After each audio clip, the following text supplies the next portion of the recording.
everything, plus push-ups. And one of the things about faith is that we can get very legalistic. And I was so glad that Pastor Brian mentioned towards the end that we don't use faith to condemn each other. Or you have a bad confession, or you don't have enough faith. Faith is to help and to lift. Amen. Look up here on the screen. Romans 1, verse 17, verse 16 and 17. Paul says, I'm not ashamed of the gospel of Christ. You know, for the longest time, as a young believer, I used to wonder, why was Paul so bold to say, I'm not ashamed of the gospel of Christ? What is it about the gospel of Christ that Paul says, I'm not ashamed of the gospel of Christ? For it is the power of God. Definite article. It's the power of God unto salvation, soteria. That word salvation means all-encompassing salvation. It includes health, healing, well-being, rescue from danger, preservation. Not only safe from hell, safe in the here and now. That's the word salvation. And when God sent His Son, God named His Son salvation. In Hebrew, that's the name Jesus, Yeshua. Or in Greek, soteria. The noun for the word sozo. When Jesus healed people, or that woman that touched Him with the issue of blood, He turned around and says, your faith, in the Greek, your faith has healed you, sozo you. The word salvation. So your healing is in salvation. And what is the power of God that releases salvation into your life? It is the gospel of Christ. And what is the gospel of Christ? Many of us, we believe we are preaching the gospel, but we got to make sure we are preaching the primitive gospel, the first century gospel that Paul preached. Paul preaches so radically that people actually accuse him of things that they don't accuse us anymore.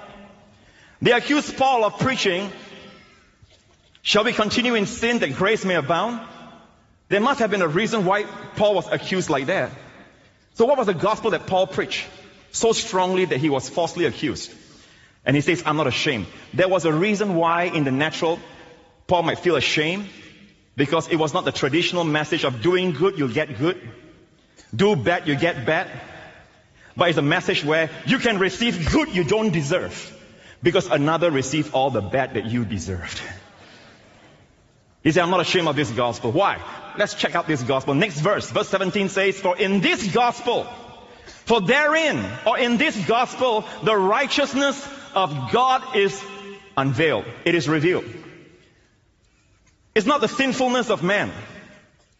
Instinctively, we all know we fall short. We don't need constant reminders. But the revelation of the gospel is not the sinfulness of man, but the gift of righteousness.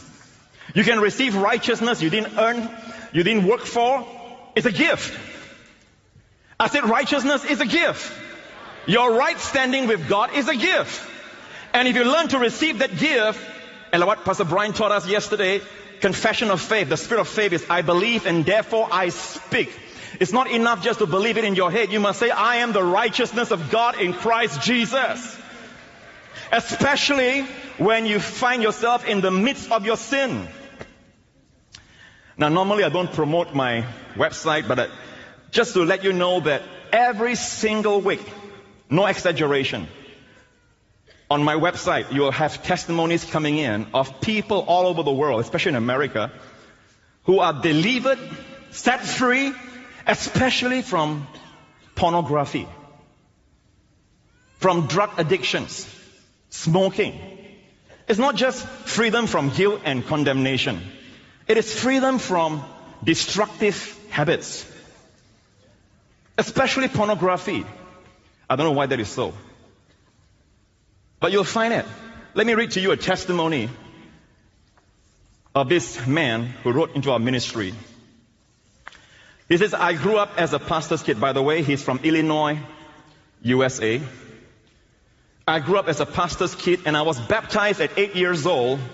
But from the age of 15 right up to 28, I was involved in heavy drinking, experimenting with different kinds of drugs, and taking antidepressants to cope with my life. I got married at 25. After 3 years, my wife finally told me she couldn't handle my lifestyle choices anymore and was taking our brand new baby girl to live with a mother because I was destroying my own life and the lives around me.